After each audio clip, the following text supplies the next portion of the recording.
Today, we're doing something special. We're meeting with our team at bizmarketing.com, and we are going to be talking about our favorite. We're going to get started with our favorite new books. We have Anne McKinney, Marcel Colon, and Emily Cadell. Hey, guys.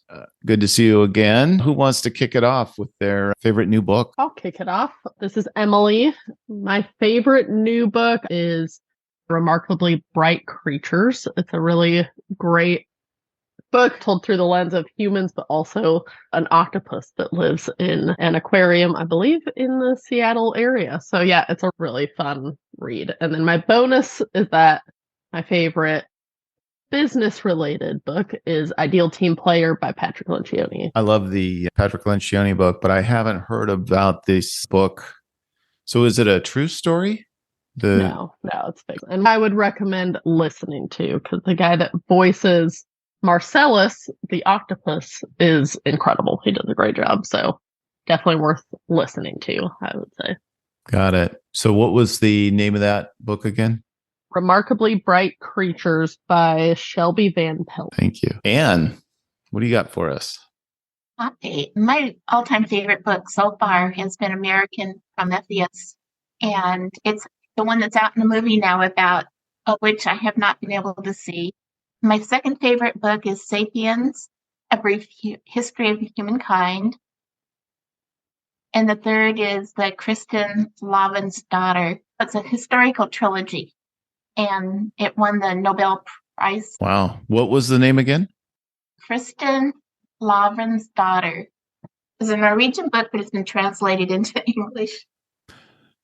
You didn't want to read the original Norwegian? I would have loved to.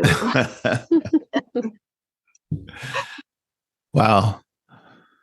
Marcel, how about you? Yes, hello, Marcel here. Well, I'm not much of a book reader, but my last book was The Sixth Type of Working Genius, which we read with the team here. And I really enjoy it. And the exercise we did was really interesting to identify each individual work genius, kind of allow us to understand each other a little better on how we work. So that is the last book I read by Patrick Lencioni, The Six Types of Working Genius. Got it. So we've got a little crossover between Emily's Ideal Team Player, which is written by the same author, Patrick Lencioni. We're big Lencioni fans over here. Yes, really big.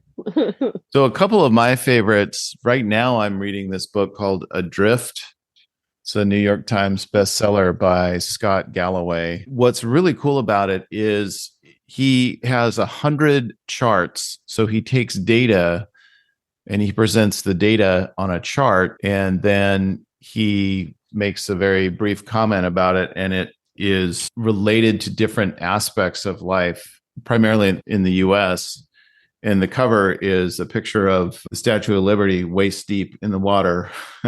It's not all negative, even though the name is Adrift.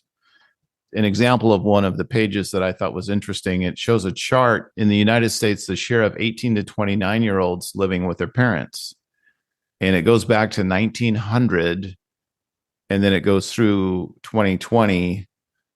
And the rate at which 18 to 29-year-olds were living with their parents during the Great Depression was 48%. During COVID in 2020, the number was 47%. Something that I had never realized was there were actually that many young adults living with their parents. It's not trying to make any judgments on that, just basically showing the reality of what's happening. So I love this book by Scott Galloway. He has a podcast that I listen to, Prof G Show, as well. He recently had Fareed Zakaria from CNN on talking about the Middle East. That was extremely interesting. Fareed, of course, is the host of GPS, which is a weekly international affairs show on CNN. So that's my top one right now, is Adrift by Scott Galloway. And my business book, surprise, surprise, One-Page Marketing Plan by Allan. I keep it on my desk and refer to it constantly. I'm constantly talking about it. So I decided to just leave it sitting on my desk, and it's right there all the time. If you haven't read the One-Page Marketing Plan and you have a business or an organization that needs marketing, highly recommend that you do that. So any of you listening to books on Audible, it sounds like, Emily, it sounds like you're doing that. Are there any particular types of book you like to listen to on Audible? Ooh, I listen to anything and everything. I've almost gotten to 100 books this year. I'm one book away from so that's kind of my hobby. I love listening and reading to books, but listening is more my style right now. I'm currently listening to Matthew Perry's autobiography. Oh, Rest in peace. It's been a very interesting read listening to it after he has passed. I love any kind of fiction, thrillers, mysteries. Like, I love that kind of stuff. So yeah, I've got all kinds of stuff. I find the best ones to listen to are the books that are difficult for me to read as a traditional book. If it's a fictional thriller or something, I just as soon sit and pull out my Kindle and read it. But if it's something that's difficult concepts, for some reason, it's easier for me to listen to it. One thing I've actually done recently as well is I've done the Audible and the hard copy of a book for some topics that were difficult to understand. I would read the book, skim the chapter, and then listen to the Audible for that chapter. That seems to be pretty effective as well. Thanks everybody for sharing today. Can't wait to hear about more of your favorites here real soon. See you next week.